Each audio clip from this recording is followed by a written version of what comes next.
Hello everyone, नमस्कार। तो कैसे हैं आप सब लोग? स्वागत है हमारे यूट्यूब चैनल पीसीएस वन में।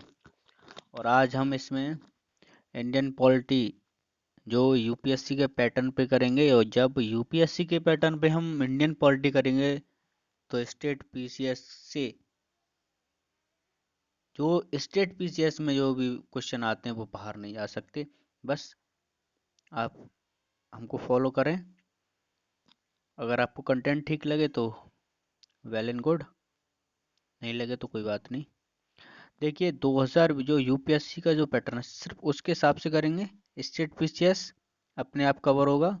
और ये आपको 7 या 8 लेक्चर में आपको पूरी इंडियन पॉलिटी खत्म हो जाएगी। अब वो कैसे खत्म हो जाएगी वो आप देखें।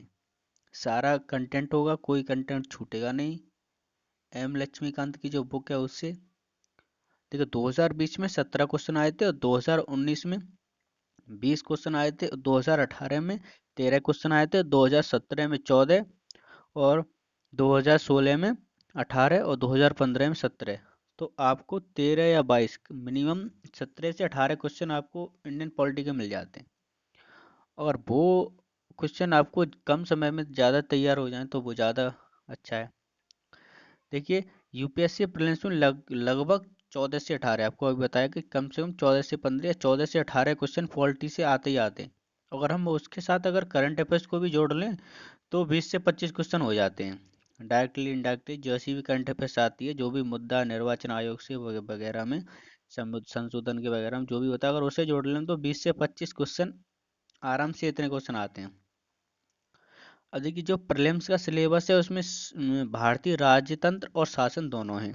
तो दोनों में पहले संविधान यानी संविधान पूरा आर्टिकल 1 से 3, जो भी लास्ट आर्टिकल है 398 395 जो भी। और राजनीतिक प्रणाली, पंचायती राज, लोकनीति और अधिकारों संबंधी मुद्दे।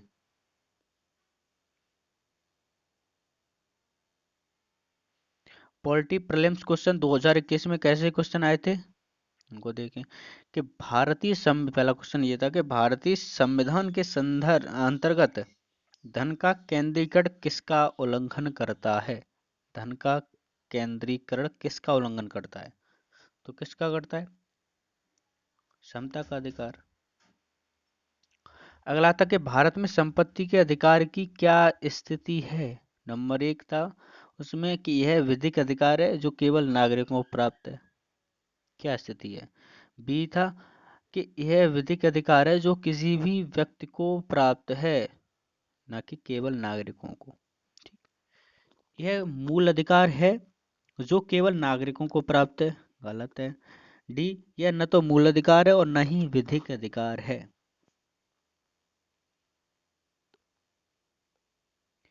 इन क्वेश्चन को आप देख लें, ये क्वेश्चन आए थे।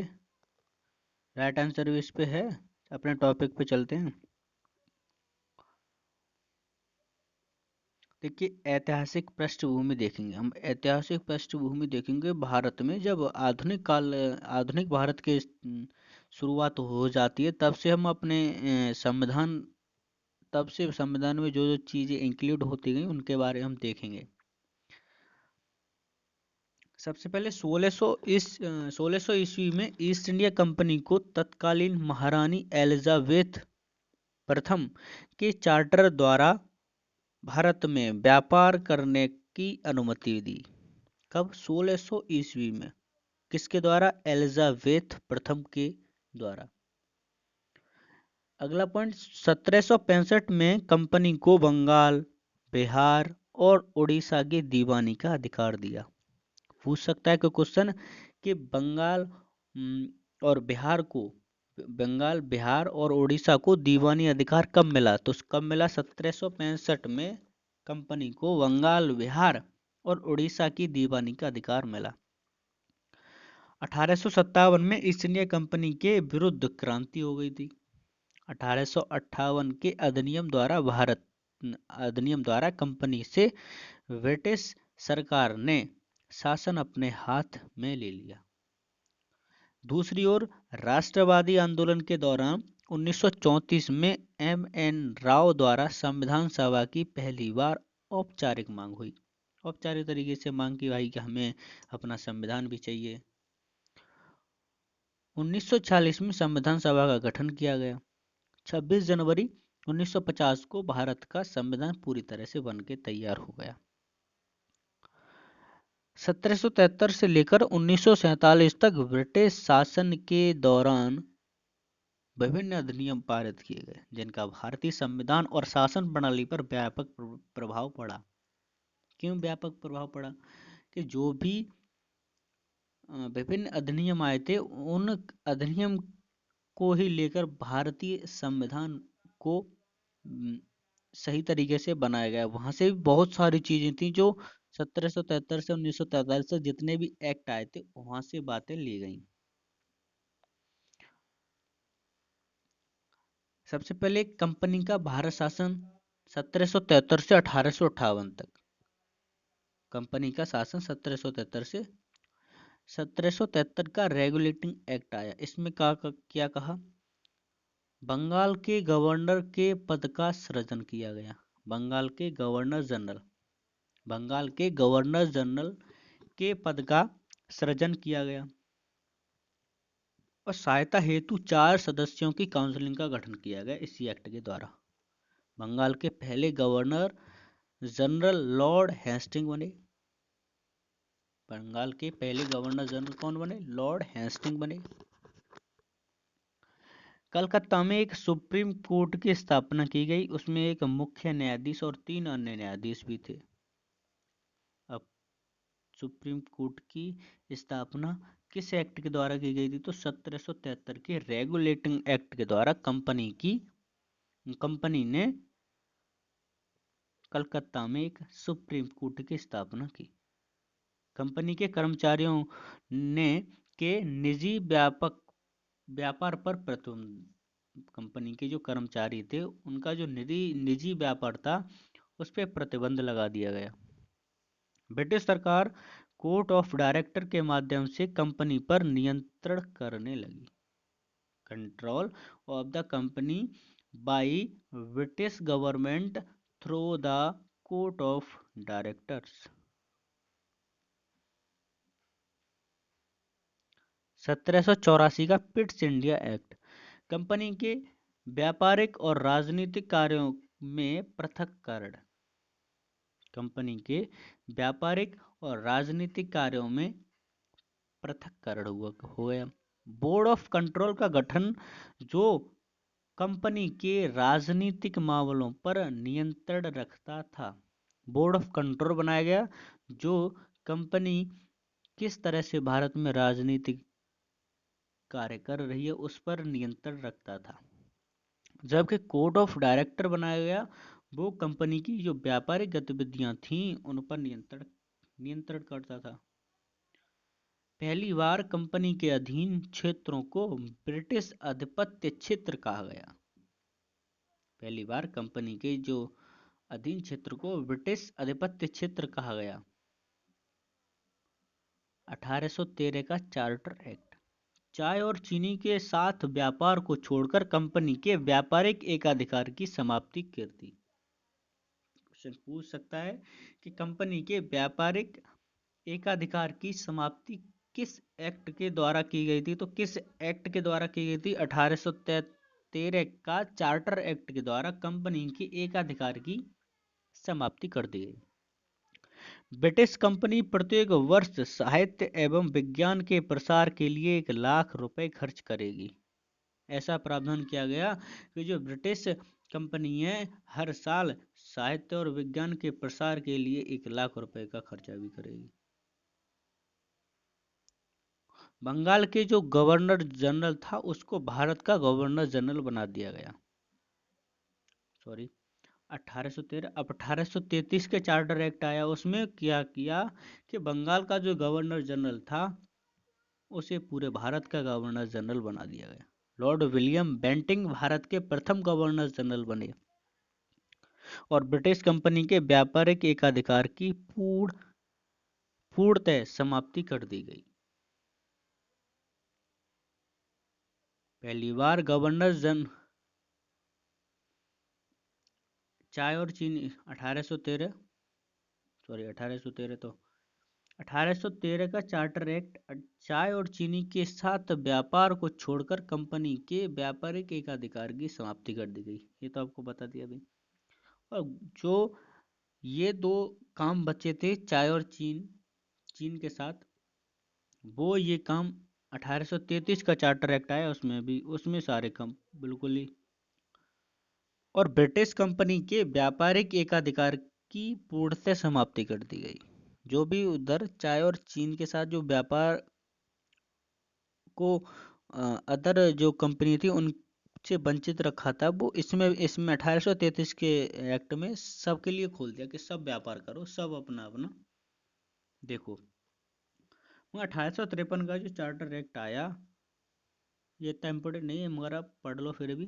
पहली बार गवर्नर जनरल की काउंसिल के विधायी और प्रशासनिक कार्यों को अलग अलग कर दिया गया कि विधायी अलग, मतलब नियम का जो लोग होंगे वो अलग बैठेंगे, जो प्रशासनिक के लोग होंगे वो अलग बैठेंगे। गवर्नर जनरल के लिए एक नई केंद्रीय विधान परिषद का गठन किया गया और सिविल सेवकों के लिए चयन के लिए खुली भर्ती का प्रारंभ कर दिया। मगर ये खुली भर्ती का प्रारंभ तो कर दिया, मगर जो ये सिविल सेवकी की जो सेवकों की जो परीक्षा होती थी वो इंग्लैंड में ही हुई। और पहली बार केंद्रीय विधान परिषद में स्थानीय प्रतिनिधित्व की व्यवस्था का प्रारंभ बंगाल, मद्रास, बम्बई और आगरा की स्थानीय प्रांतों सरकारों द्वारा प्रारंभ। ये अब ताज का शासन कब से? 1858 से 1947 तक ताज का शासन रहा। भारत सरकार अधिनियम 1858, गवर्नर जनरल का पदनाम बदलकर भारत का वायसराय, लॉर्ड कैनिंग भारत के प्रथम वायसराय बने।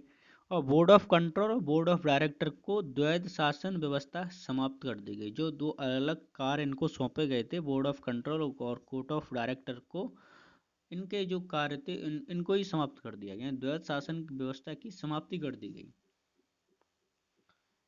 एक नए पद भारत सचिव का सृजन किया जो कि ब्रिटिश कैबिनेट का सदस्य होता था। भारत सचिव की सहायता के लिए 15 सदस्यीय परिषद का गठन किया गया।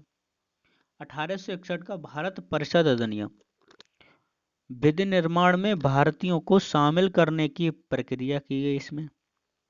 और वायसराय के द्वारा 1862 में 3 भारतीयों, कौन कौन थे वो? बनारस के राजा, पटियाला के महाराज और सर दिनकर राव को मनोनीत किया गया। एंग्लो इंडियन की नींव यहीं से पड़ गई। जो अभी एंग्लो इंडियंस जो चुने जाते, अभी जो मनोनीत किए जाते हैं, वो यहीं से शुरुआत हो गई कि वायसराय के द्वारा। 1822 राय उस समय में राष्ट्रपति के मुकाबले होता था, आज के राष्ट्रपति के। तो 1862 में 3 भारतीयों, बनारस के राजा, पटियाला के महाराजा और सर दिनकर राव को मनोनीत किया गया। किस में मनोनीत किया गया? ये देख लो, किस में मनोनीत किया गया? भारत सचिव की सहायता के लिए जो 15 सदस्यीय परिषद था उसके गठन में इन तीनों को मनोनीत किया गया। मद्रास और बम्बई की प्रेसिडेंसियों को विधायी शक्ति पुनः दे दी गई और विकेंद्रीकरण की शुरुआत की गई।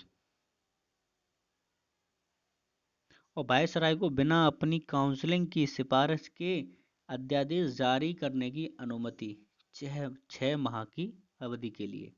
जो वायसराय था बिना अपनी काउंसिलिंग की सिफारिश के अध्यादेश जारी कर सकता है, मगर 6 माह की अवधि के लिए। 1892 का अधिनियम विधान परिषद के सदस्यों को बजट पर बहस करने और प्रश्न पूछने का अधिकार तो दे दिया, मगर विधान परिषद में राज्यों के अप्रत्यक्ष निर्वाचन के सिद्धांत को स्वीकार, उनके अप्रत्यक्ष निर्वाचन को भी स्वीकार कर लिया गया। और 1909 का भारत परिषद अधिनियम, जैसे कि हम बोलते हैं मार्ले मिंटो सुधार, 1909 का भारत परिषद अधिनियम, इसे मार्ले मिंटो सुधार भी बोलते हैं। मुसलमानों के लिए सांप्रदायिक निर्वाचन की शुरुआत की गई।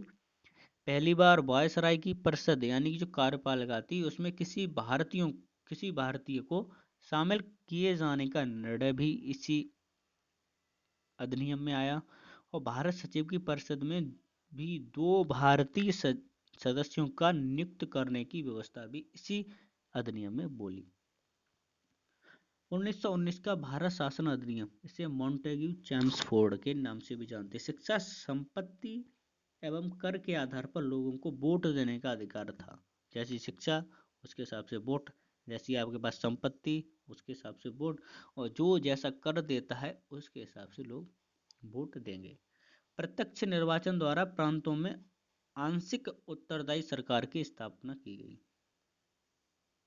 और प्रांतीय विधानमंडलों में दोहरा शासन अर्थात हस्तांतरित और आरक्षित विषयों पर होने लगा।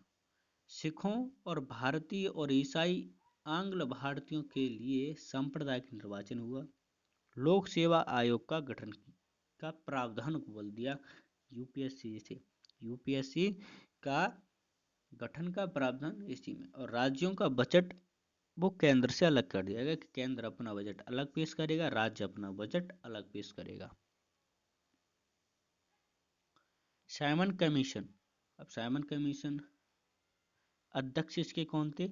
Sir John Simons. मुख्य कार्य क्या था इसका कि भारत शासन अधिनियम 1919 में मॉन्टेग्यू चेम्सफोर्ड सुधार, जिसे बोलते हैं 1919 का, की जांच करना तथा भविष्यवर्ती सुधारों के लिए सुझाव प्रस्तुत करना। कमीशन के सभी सदस्य अंग्रेज थे। इसमें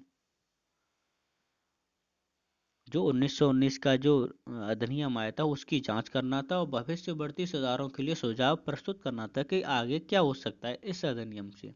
और जो ये जो कमीशन था इसमें सारे सदस्य अंग्रेज थे। और साइमन कमीशन की रिपोर्ट, भारत में संघीय व्यवस्था लागू की जाए जिसमें ब्रिटिश प्रांतों और देशी रियासतों के प्रतिनिधित्व शामिल हों। प्रांतों में द्वैध शासन को समाप्त कर प्रांतों को स्वायत्तता दी जाए और सांप्रदायिक निर्वाचन प्रणाली को कायम रखा जाए। कांग्रेस द्वारा साइमन कमीशन की रिपोर्ट का कड़ा विरोध किया भारतीयों ने, क्योंकि इस रिपोर्ट में औपनिवेशिक स्वराज का कहीं उल्लेख नहीं था, नहीं केंद्र में उत्तरदायी सरकार की स्थापना के लिए विशेष प्रावधान थे। इसमें साइमन कमीशन में 1935 का जब भारत शासन अधिनियम आया उसमें अखिल भारतीय संघ की स्थापना का प्रावधान किया गया। लिखित रूप से केंद्र और राज्यों के बीच शक्तियों का विभाजन किया गया।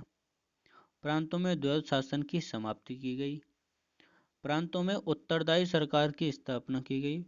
प्रांतों में द्वै सदनीय विधायिका बनाई गई। आरबीआई की स्थापना की गई। भारत शासन अधिनियम 1947। वायसराय केंद्र का जबकि राज्यों के गवर्नर को, वायसराय कहाँ का था? केंद्र का। और राज्यों के गवर्नरों को राज्य का संवैधानिक प्रमुख घोषित कर दिया गया। संवैधानिक प्रमुख मंत्रिपरिषद की सहायता एवं सलाह के अनुसार कार्य करेंगे। संवैधानिक जो प्रमुख थे वो मंत्रिपरिषद की सहायता के बिना कोई कार्य नहीं कर सकते। अगर कार्य करेंगे तो मंत्रियों की सहायता लेनी पड़ेगी, यानी कि उनकी सलाह पर कोई काम हो उनसे। भारत पर ब्रिटिश संप्रभुता की समाप्ति की घोषणा की गई। भारत तथा पाकिस्तान नामक 2 संप्रभु राज्य के गठन का प्रावधान किया गया। व्हाट्स नेक्स्ट क्या हुआ जो देखें। अब आपको PYQ बताने इतने से, जितना पीछे हो चुका है वहां से एक क्वेश्चन है। पहला, मॉन्टेग्यू चेम्सफोर्ड प्रस्ताव किससे संबंधित थे? मतलब ये किससे संबंधित थे? नंबर ए, सामाजिक सुधार, सोशल रिफॉर्म, शैक्षिक सुधार, एजुकेशनल रिफॉर्म, पुलिस प्रशासन में पुलिस एडमिनिस्ट्रेशन रिफॉर्म्स, संवैधानिक सुधार, कॉन्स्टिट्यूशनल रिफॉर्म। आपको बताना है ये प्रीलिम्स 2016 में, what are the Montagu Chelmsford proposals related to किससे है, जल्दी से बताएं। संवैधानिक सुधार से, इसमें संवैधानिक सुधार किए गए हैं। Montagu Chelmsford. अगला, भारतीय शासन अधिनियम 1935 के द्वारा स्थापित संघ में अवशिष्ट शक्तियां किसे दी गईं? प्रीलिम्स 2018 में संघीय विधानमंडल को, गवर्नर जनरल को, प्रांतीय विधानमंडलों को या प्रांतीय राज्यपालों को? किसे दी गई? गवर्नर जनरल को। भारतीय शासन अधिनियम 1935 के द्वारा जो स्थापित संघ में अवशिष्ट शक्तियां थी उस पर नियम या कुछ बनाने का अधिकार था गवर्नर जनरल का। अगला, भारत के संविधान में केंद्र और राज्य के बीच किए गए शक्तियों का विभाजन इनमें से किसमें उल्लिखित योजना पर आधारित है? प्रीलिम्स 2012 में मार्ले मिंटो सुधार 1909, मॉन्टेग्यू चेम्सफोर्ड अधिनियम 1919, भारत सरकार अधिनियम 1935, भारतीय स्वतंत्रता अधिनियम 1947।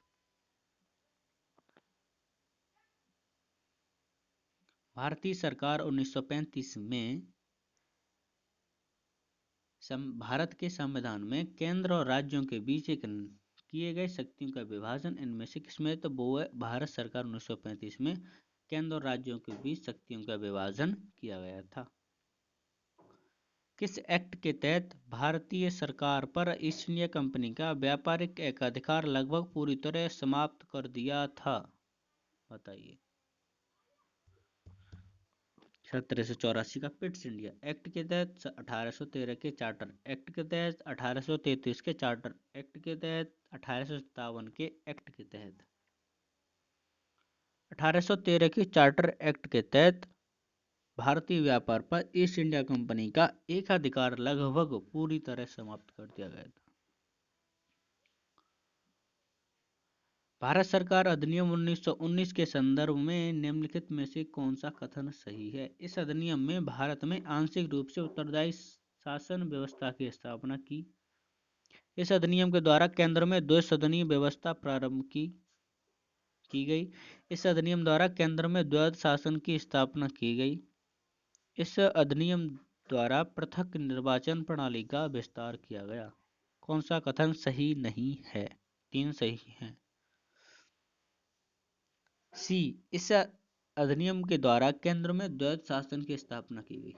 ऐसा नहीं, ये 3 काम किए गए थे कि इस अधिनियम ने भारत में आंशिक रूप से उत्तरदायी शासन की स्थापना की। इस अधिनियम के द्वारा केंद्र में द्विसदनीय व्यवस्था प्रारंभ की गई और इस अधिनियम के द्वारा पृथक निर्वाचन प्रणाली का विस्तार किया गया। प्रांतों में उत्तरदायी शासन की स्थापना के लिए द्वैध शासन की शुरुआत किसके द्वारा की गई? द्वैध शासन 1992 का भारतीय परिषद अधिनियम, 1892 का भारतीय परिषद अधिनियम, 1909 के मार्ले मिंटो सुधार अधिनियम, मार्ले मिंटो अधिनियम के द्वारा, 1919 के भारत सरकार अधिनियम के द्वारा या 1935 के भारत सरकार अधिनियम द्वारा। 1919 के भारत सरकार अधिनियम के द्वारा प्रांतों में उत्तरदायी शासन की स्थापना के लिए द्वैध शासन की शुरुआत की गई थी। निम्नलिखित में से किस अधिनियम के तहत प्रांतों में द्विसदनीय विधायिका की स्थापना का प्रावधान किया गया? 1909 का भारत परिषद अधिनियम, 1919 का भारत शासन अधिनियम, 1935 का भारत शासन अधिनियम, 1947 का भारत शासन अधिनियम। आपको बताना किस अधिनियम के द्वारा प्रांतों में द्विसदनीय विधायिका की स्थापना का प्रावधान किया गया? 1935 का भारत शासन अधिनियम के द्वारा प्रांतों में द्विसदनीय विधायिका की स्थापना का प्रावधान किया गया। भारत परिषद अधिनियम 1861 के विषय में निम्नलिखित में से कौन सा कथन सही नहीं है? इस अधिनियम के द्वारा पहली बार भारतीय प्रतिनिधियों को कानून बनाने की प्रक्रिया में शामिल किया गया। इस अधिनियम ने विकेंद्रीकरण प्रक्रिया का प्रारंभ किया। सी, इस अधिनियम ने वायसराय को अध्यादेश निकालने की शक्ति प्रदान की जिसकी अवधि 1 वर्ष थी। कौन सा सही नहीं है, ध्यान रखना। मद्रास और बंबई की प्रेसिडेंसियों को विधायी शक्ति पुनः दी गई। बताओ क्या हो सकता है? Right answer C. देखिए, इस अधिनियम के द्वारा वायसराय को अध्यादेश निकालने की शक्ति तो प्रदान की गई मगर इसकी अवधि 1 वर्ष नहीं थी, 6 माह थी। पढ़ा हुआ पीछे अभी। चार्टर एक्ट 1853 के विषय में निम्नलिखित जो कथन है उनमें से आपको सही नहीं है वो बताना है। चार्टर अधिनियमों की श्रृंखला में यह अंतिम अधिनियम था। बी, इस अधिनियम के द्वारा सिविल सेवकों की भर्ती एवं चयन हेतु खुली प्रतियोगिता का प्रारंभ किया। सी, इस अधिनियम के द्वारा गवर्नर जनरल के लिए एक विधान परिषद का गठन किया गया। इस अधिनियम ने भारतीय विधान परिषद को बजट पर बहस करने की शक्ति प्रदान की। सी, इस अधिनियम ने भारतीय विधान परिषद को बजट पर बहस करने की शक्ति प्रदान नहीं थी। 3 थे ऊपर वाले। संविधान का निर्माण ये कैसे हुआ? संविधान सभा की मांग सबसे पहले कहाँ हुई? तो भारत में संविधान सभा के गठन की पहली मांग 1934 में वामपंथी आंदोलन के प्रमुख नेता एम.एन. राव के द्वारा हुई थी। The first demand for the formation of a constitution assembly in the India was made in 1934 by the leading leader of the left movement M.N. by Roy। 1935 में कांग्रेस द्वारा पहली बार औपचारिक रूप से संविधान सभा की मांग की गई। अंततः 1940 के अगस्त प्रस्ताव के माध्यम से ब्रिटिश सरकार ने इस मांग को स्वीकार कर लिया गया। 1942 में कैबिनेट मिशन द्वारा भारत में 2 संविधान सभाओं की मुस्लिम लीग की मांग को अस्वीकार कर दिया। 1942 में कैबिनेट मिशन द्वारा भारत में 2 संविधान सभाओं की मुस्लिम लीग की मांग को अस्वीकार कर दिया। मुस्लिम लीग बोल रही थी कि भाई हम तो 2 संविधान सभा चाहिए, हमें अपनी चाहिए, पाकिस्तान वालों को अपनी चाहिए और भारत वालों को अपनी संविधान सभा चाहिए। तो कैबिनेट मिशन ने अस्वीकार कर दिया। कैबिनेट मिशन फिर आया 1946 में। 3 सदस्य देश में लॉर्ड पैथिक लॉरेंस और सर स्टेफोर्ड क्रिप्स तथा अलेक्जेंडर। इसका उद्देश्य था कि भारत में संवैधानिक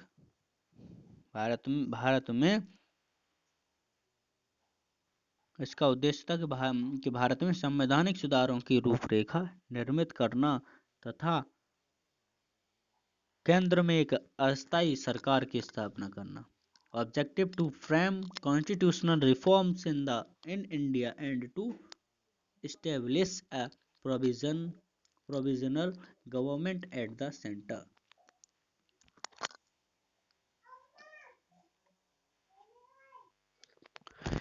कैबिनेट मिशन के आधार पर संविधान का गठन किया गया। संविधान सभा के सदस्यों की संख्या का निर्धारण जनसंख्या के आधार पर करना था। प्रति 10 लाख व्यक्ति पर एक प्रतिनिधि चुने जाने की व्यवस्था की गई कि प्रति 10 लाख व्यक्ति पर एक व्यक्ति चलो चुन लिया जाएगा, जितनी भी जनता हो।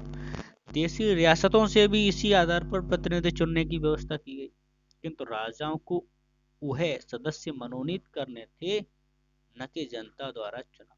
राजाओं को, राजा अपनी इच्छा से किसी को भी भेजते।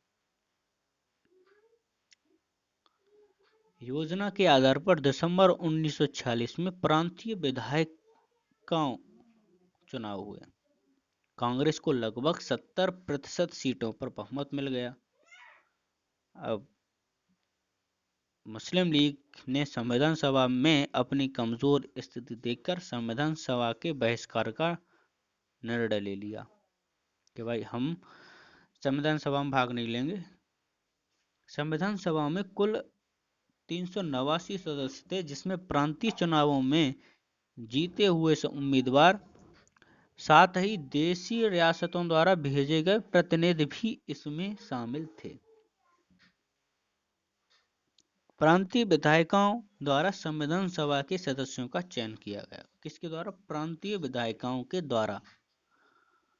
इस प्रकार संविधान सभा प्रत्यक्ष रूप से जनता द्वारा निर्वाचित नहीं थी। Point to be noted. पूछ सकता है कि संविधान सभा पूरी तरह जनता के द्वारा निर्वाचित थी? नहीं, बल्कि जनता द्वारा चुने हुए प्रतिनिधियों द्वारा चुनी गई थी। इसके बाद 1947 के अधिनियम के अनुसार मुस्लिम लीग के सदस्य पूर्ववर्ती संविधान सभा से बाहर हो गए। अब मुस्लिम लीग नव गठित पाकिस्तान के लिए संविधान बनाने का कार्य करने लगी कि भाई हमें तो पाकिस्तान चाहिए, हमें कुछ नहीं चाहिए। भारत के लिए संविधान बनाने वाली सभा में कुल 324 सदस्य रह गए, बाकी के सदस्य चले गए, जिसमें 89 सदस्य 89 सदस्य देशी रियासतों के, जबकि 235 सदस्य ब्रिटिश प्रांतों के प्रतिनिधि थे। संविधान सभा के कुल सदस्य 324 रह गए। अब संविधान सभा के कुल सदस्य 234 रह गए। अब इसमें भी ब्रिटिश प्रांतों के प्रतिनिधि 235 और देशी रियासतों के 335। ब्रिटिश प्रांतों के प्रतिनिधि 235 और देशी रियासतों के 89।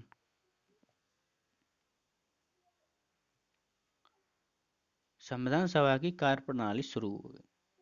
वो कैसे कैसे हुई? संविधान सभा की पहली बैठक 9 दिसंबर 1946 को हुई और सच्चिदानंद सिन्हा संविधान सभा के अस्थायी अध्यक्ष, बाद में डॉक्टर राजेंद्र प्रसाद को स्थायी अध्यक्ष बना दिया गया।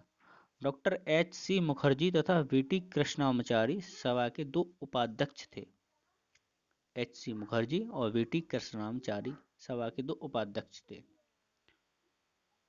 अब इससे क्वेश्चन, भारत के संविधान का प्रारूप तैयार करने वाली संविधान सभा में सदस्यों को कहाँ से? ब्रिटिश संसद द्वारा नामित किया गया, कि गवर्नर जनरल द्वारा नामित किया, कि विभिन्न प्रांतों के विभिन्न सभाओं द्वारा चुने गए, कि भारतीय राष्ट्रीय कांग्रेस और मुस्लिम लीग द्वारा चुना गया। आपको बताना इसमें से कौन सा सही। इसमें देखो, विभिन्न प्रांतों के विधान सभाओं द्वारा चुने गए थे। ठीक। 2000 भारतीय इतिहास के संदर्भ में प्रांतों के संविधान सभा उन प्रांतों के लोगों द्वारा सीधे निर्वाचित थे, कि भारतीय राष्ट्रीय कांग्रेस तथा मुस्लिम लीग के द्वारा नामित थे, कि प्रांतीय विधि। ये अभी वाला क्वेश्चन है जो ये 2013 में आया था।